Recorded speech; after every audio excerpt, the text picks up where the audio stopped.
प्रेम यादव को तो सजा मिल गई। प्रेम यादव के परिवार के लोगों ने जो अमानवीय या राक्षसी कर्म किया है, घर में घुस करके महिलाओं को, बच्चों को मारा, उनके साथ अब यह उनकी गाड़ी पलटनी चाहिए। प्रेम यादव की गाड़ी तो पलट गई, वह तो अपने पाप से मर गया है। खलिहान में इसने मकान बना रखा है, बुलडोजर वापस चला गया, लेकिन न्याय होगा।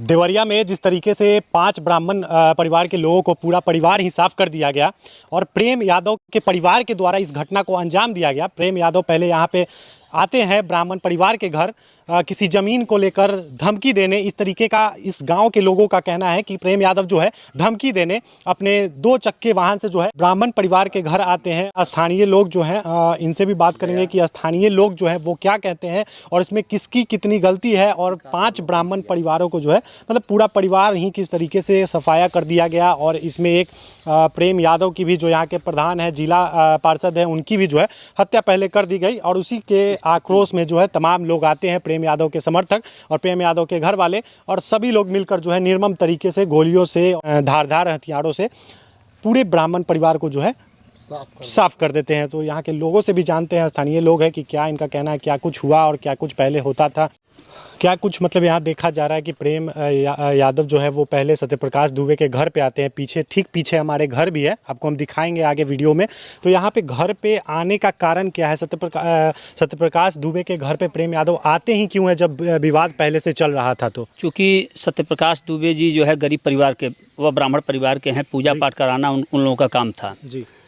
उनके भाई मंदबुद्धि के थे, जिन्होंने अपना 10 बीघा खेत प्रेम यादव को लिख दिया। प्रेम यादव बहला फुसला करके ले जाकर के अपने घर पर लिखवा लिए फर्जी तरीके से। यह जानकारी जब सत्यप्रकाश दुबे को हुई तो उन्होंने मुकदमा दायर किया, और मुकदमा पीरियड में बार बार प्रेम यादव चूँकि दबंग किस्म का आदमी था, हवसी आदमी था, और इसको धन और ज़मीन की लालच हमेशा लगी रहती थी। तमाम लोगों का ज़मीन इसने अवैध रूप से कब्जा कर रखा है। गाँव में भी इसका व्यवहार अच्छा नहीं था, तमाम इसने दुश्मन पाल रखा था। उसी में से किसी ने आकर के इसको, चूँकि यह आया था इनके दरवाजे पर धमकी देने, और पहले से अब तमाम इसके दुश्मन हाथ लगाए लोग, तमाम जो लोग जो है, उसी में से किसी ने इसकी हत्या कर दी, और इस हत्या का दोष जो है इनके ऊपर लग गया। और उनके घर के, प्रेम यादव के घर के लोग दबंग किस्म के लोग हैं। तमाम लोग सैकड़ों की संख्या में गोलबंद तरीके से आए, हथियारों के साथ, तमाम बंदूक और अनेकों फायरिंग, अंदर घुस करके बच्चियों को मारे, महिलाओं को मारे। इनके अंदर थोड़ी भी दया नहीं आई कि आखिर में उनका क्या दोष था। मारा गया प्रेम यादव, एक व्यक्ति को मारे होते तो मामला इतना बड़ा तुल नहीं, लेकिन पूरा परिवार ही इन्होंने साफ कर दिया। एक छोटा बच्चा, जीवन और मौत से, अनमोल नाम का बच्चा जो है, वह मेडिकल कॉलेज में आज जीवन मौत से जूझ रहा है। एक बच्चा बच गया, चूँकि वह बाहर था, गया था भागवत कथा कहने जा रहा था बलिया, तो वह अपने बहन के यहाँ था, वहाँ वह बच गया, नहीं तो आज यह सब लोग मार दिए गए होते। जितना इन्होंने अमानवीय कर्म किया है, इससे नहीं लगता है कि सरकार में जो है कहीं भी अपराधी डरे हुए हैं। और मैं योगी सरकार की उपलब्धि तभी मानूंगा कि योगी जी इन अपराधियों के साथ वही बर्ताव करे जैसा उन्होंने पहले किया है, तब जाकर के न्याय व्यवस्था इनकी सही मानी जाएगी और यहाँ के लोगों से के अंदर से भय निकलेगा। नहीं तो इनका अपराध, जेल से छूट करके आएंगे और पुनः अपराध करेंगे, और यहाँ के लोग भय के माहौल में हमेशा रहेंगे। इस नाते मैं करबद्ध प्रार्थना करता हूँ माननीय प्रदेश के यशस्वी मुख्यमंत्री जी से कि आप इस मामले पर ऐसा कार्यवाही करे कि भविष्य में कोई अपराधी बनने से डरे। प्रेम यादव को तो सजा मिल गई। प्रेम यादव के परिवार के लोगों ने जो अमानवीय या राक्षसी कर्म किया है, घर में घुस करके महिलाओं को, बच्चों को मारा, उनके साथ अब यह उनकी गाड़ी पलटनी चाहिए। प्रेम यादव की गाड़ी तो पलट गई, वह तो अपने पाप से मर गया, लेकिन सत्यप्रकाश दुबे के परिवार के लोगों का क्या दोष था, बच्चों का, महिलाओं का क्या दोष था? कितने लोगों की जो है कि यहाँ पे 5 लोगों की हत्या हुई है। प्रेम यादव को लेकर के 6 लोगों की, मारने वाला कोई और है, लेकिन प्रेम यादव के परिवार के लोगों ने यह नहीं सोचा और उस निर्दोष ब्राह्मण परिवार की हत्या कर दिया। क्या अगर इस तरीके से गरीबी की हालत में रहने वाले लोग, ब्राह्मण परिवार हैं, काफ़ी गरीब हैं, वो देखने से ही प्रतीत होता है घर किस तरीके का है, तो ये लोग क्या मारेंगे? और मारने के बाद कोई अपराधी किसी का हत्या करने के बाद आराम से, चैन से तो घर पे नहीं रहेगा, और बाहर, घर के बाहर जो है लाशें पड़ी रहेंगी और वो घर के अंदर ऐसा है। उनको इस मामले की जानकारी नहीं थी कि हमारे दरवाजे के पास प्रेम यादव की हत्या हुई है।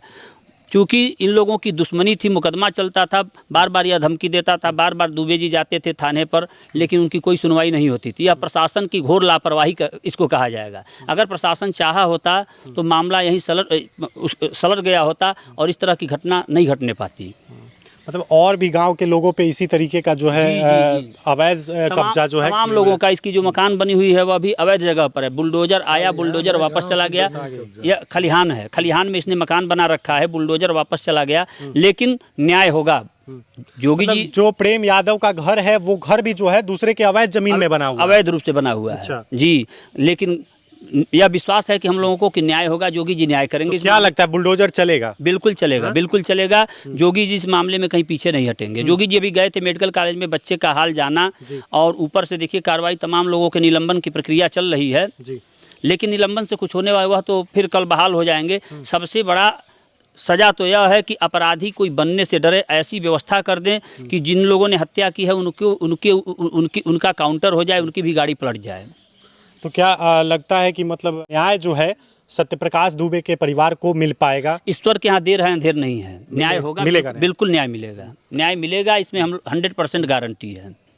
चलिए, किस तरीके से गांव वालों का भी मानना है कि न्याय मिलेगा सत्यप्रकाश दुबे के परिवार को। और उन्हीं सत्यप्रकाश दुबे के घर के सामने हम लोग खड़े हैं, जिनके घर में अभी कोई नहीं बचा है, एक बच्चा तक नहीं बचा है। 5 लोगों की निर्मम तरीके से सफाया कर दिया गया, और एक जो बच्चा बचा है वो अभी एडमिट है हॉस्पिटल में। तो ये वीडियो हम आपको दिखा रहे थे सत्यप्रकाश दुबे के घर के पास से, और यहीं के परिजन लोग जो है बता रहे हैं कि किस तरीके से अवैध जमीन को लेकर और सत्यप्रकाश दुबे के एक भाई को, जो मंदबुद्धि है, उन्हीं के द्वारा जो है उसको रखा गया है उन्हीं के पास, और उसको जो है मंदबुद्धि होने के कारण उसे 10 बीघा जमीन जो है वो लिखवा ली गई थी। और उसी में जो है बार बार जो है विवाद होता था आपस में, और उसी विवाद में जो है धमकाने जो है प्रेम यादव सत्यप्रकाश दुबे के यहाँ आते हैं, और उस बीच में दोनों का फायदा उठाते हुए कोई तीसरा जो है प्रेम यादव का हत्या कर देता है। लेकिन परिवार वाले, प्रेम यादव के परिवार वाले और परिजन जो है वो बिना कुछ जाने समझे सत्यप्रकाश दुबे के घर आते हैं, और जो भी मिलता है, बच्चे, लड़कियां, जो भी मिलता है, तमाम लोगों का निर्मम तरीके से सफाया कर दिया जाता है। तो ये वीडियो कैसा लगा कमेंट बॉक्स में ज़रूर बताइएगा।